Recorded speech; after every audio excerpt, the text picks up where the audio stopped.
விஜய் வந்தோடனே வந்து எல்லாரும் சாப்பிட சொல்கிறாங்க. காவேரி வந்து எங்கே அப்படின்ற மாதிரி கேட்குறாங்க. உடனே வந்து அவள் வேணான்னு சொல்லிட்டாப்பா சாப்பாடு, அவளுக்கு பசி இல்லையா அப்படின்ற மாதிரி சொல்கிறாங்க.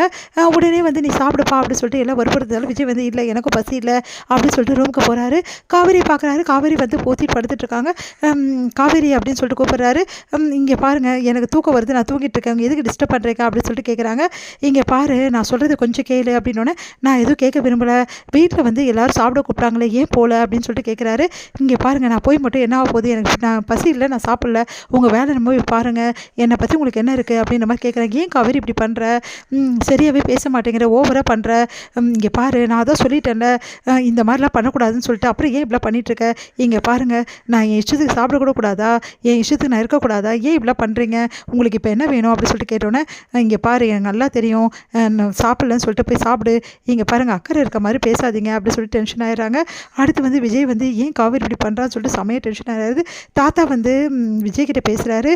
என்னாச்சுப்பா ஏன் ஒரு மாதிரி இருக்கு அப்படின்னு. ஒன்றும் இல்லை தாத்தா எனக்கு தெரியும்ப்பா, காவேரி வந்து ஃபேமிலியை நீ மதிக்காமல் இருக்கிறது தப்பு தானே, நான் என்ன பண்ண தாத்தா அப்படின்னோடனே காவேரியோட சிஸ்டர் வந்து அங்கே வந்திருக்காங்க, அவங்களுக்கு வந்து அவமானம் ஏற்பட்டிருக்கு, அப்போ நீ வந்து காவேரியோட வீட்டுக்காரனா வந்து எல்லா விஷயத்தையும் வந்து தட்டி கேட்டிருக்கணுமா இல்லையா அப்படின்னோடனே இல்லை தாத்தா அது வந்து எனக்கு தெரியும் விஜய் உன்னை பற்றி, நீ வந்து ஸ்டேட்டஸ் ரொம்ப பார்க்குற அப்படின்னோடனே அதெல்லாம் ஒன்றும் இல்லை தாத்தா எனக்கு நல்லா தெரியும், வந்து அவர் வந்து சாதாரண தொழில் பண்ணிகிட்ருக்காரு, அதனால் நீ இப்படி நினைக்கிறல்ல அப்படின்னோடனே அது வந்து தாத்தா எனக்கு நல்லா தெரியும் விஜய், நான் சொல்கிறது கொஞ்சம் கேளுப்பா, மனுஷங்களுக்குள்ளே வந்து பாகுபாடு என்றைக்குமே பார்க்கவே கூடாது புரியுதா, சின்னவன் பெரியவன் யாருமே இல்லை, ஆக மொத்தத்தில் அவங்கவுங்க ஒரு தொழில் செய்கிறாங்க, இதில் தப்பு எதுவுமே கிடையாது, காவேரி உன்னோட பொண்டாட்டிப்பா, அவளுக்கு ஏதாவது பிரச்சனைனா நீ தான் வந்து பார்த்துக்கணும் புரியுதா, அதனால் இதுக்கப்புறம் வந்து உனக்கும் அவளுக்கும் எந்த பிரச்சனையும் வரக்கூடாது, நான் சொல்கிறது சொல்லிவிட்டு அப்புறம் உன் இஷ்டம் அப்படின்னு சொல்லிட்டு தாத்தா போயிடுறாரு.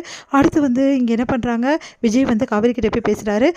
இங்கே பாரு சரி நடந்து போச்சு விட்டுரு, இதுக்கப்புறம் வந்து எதுவுமே நடக்காது புரியுதா, இதுக்கப்புறம் வந்து எந்த பிரச்சனையும் இல்லாமல் நான் பார்த்துக்கிறேன் அப்படின்ற மாதிரி சொல்கிறாரு.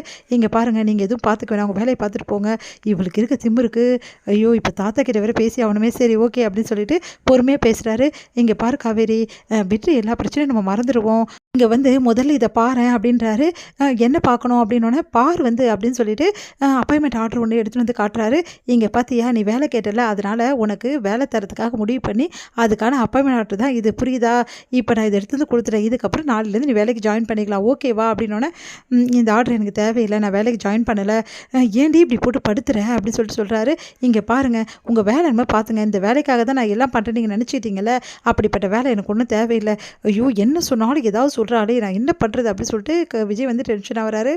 குமரன் வந்து கங்கா கிட்ட காவேரிக்கு சப்போர்ட் பண்ணி பேசிகிட்டு இருக்காரு. அதை கேட்ட கங்கா இன்னும் டென்ஷன் ஆயிடுறாங்க குமரன் மேலே. இதோட முடியுது.